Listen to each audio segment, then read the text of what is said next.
Data is the oxygen of AI. What if machines could think? We can be makers of technology, and we don't always have to be adopters of technology only. Thing you're putting on the internet, you can only trust that the person promising you privacy will uphold the end of the deal.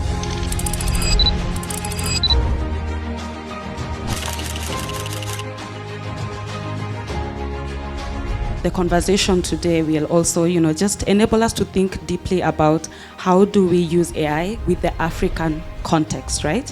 Capitalised is a joint initiative by the Capital Club and Siscom Technology. It was born out of a shared vision that for Africa's digital and economic future to be realised, we must create intentional spaces where people can connect meaningfully across capital, policy, technology and enterprise. So today we invite you to go beyond the surface, share your vision, ask real questions, challenge assumptions, and most importantly, listen. At Siscom, we've built a platform that enables everyday citizens to buy and own real digital assets.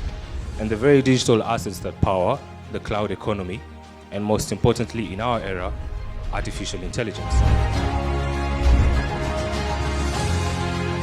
We need to start thinking about creating our own large language system, creating our own knowledge vaults, having our own instance of an internet. Simple things like an email exchange, right?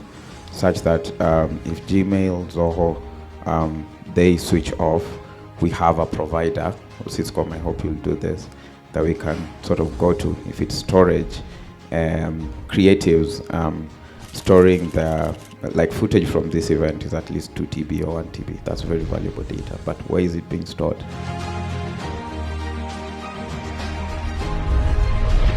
When I was in Hong Kong, the whole floor had startups it was buzzing with startups building agentic AI, building applications, actual applications.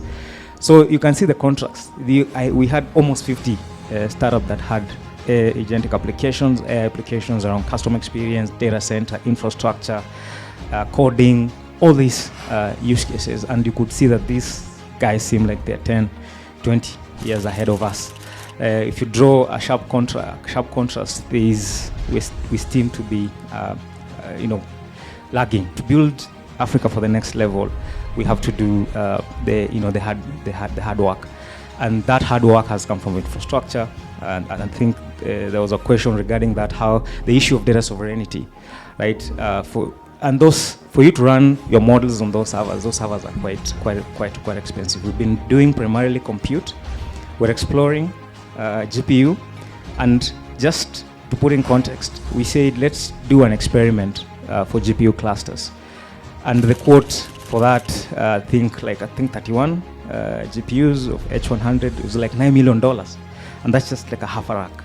If you look at what XAI is doing, you can just see those gaps. So as we want to do the hard work, put down the railways, build the roads, so that the AI scientists, AI engineers can come and build on top of that.